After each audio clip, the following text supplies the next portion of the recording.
So the hedonic treadmill, and I think I heard that from like Jason Silva, he studies neurology and things like that, but I'm sure it's been around for many, many years, that we keep on running, trying to fill that bucket, that void inside the pleasure receptors inside. Is there a bucket that gets filled for meaning? Is it always a never-ending cycle, or is there a place of satiation in that sense as well? That's what's so amazing about the meaning approach is that, yes, we can be satiated there.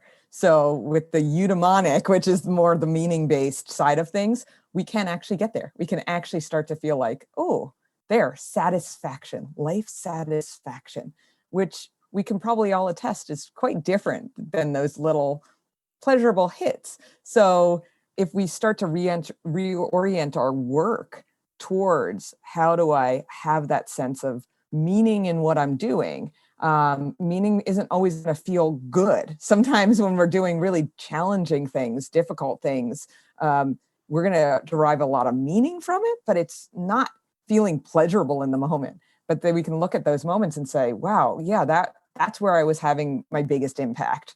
That's where I really feel fulfillment. I was creating that sense of a well-lived life.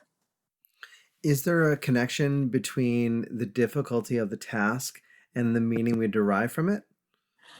I don't know actually if there's a direct connection between it. I know that meaning and pleasure don't go hand in hand. You can have both at once, but you can also have very different experiences. But I don't know about with difficulty of task. That's a great question. There may be some literature out there on that. Yeah, I was just kind of curious about that because I think there's the notion that we can accomplish any what if we have a big enough why, which is connecting back to that meaning, which is a reframe around if it's difficult, that means it's worthwhile. Right.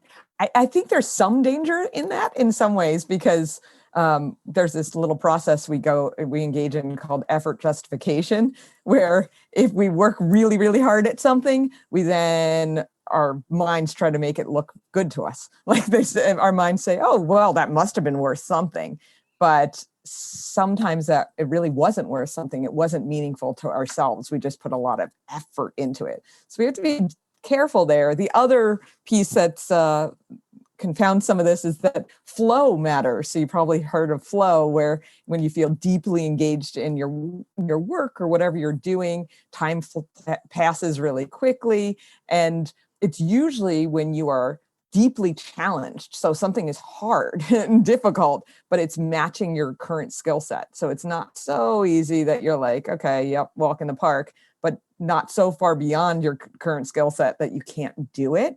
And so that sweet spot of difficulty does play into flow. And we know flow is a great predictor of having meaning and life satisfaction. The more instances of flow you have, the better you do.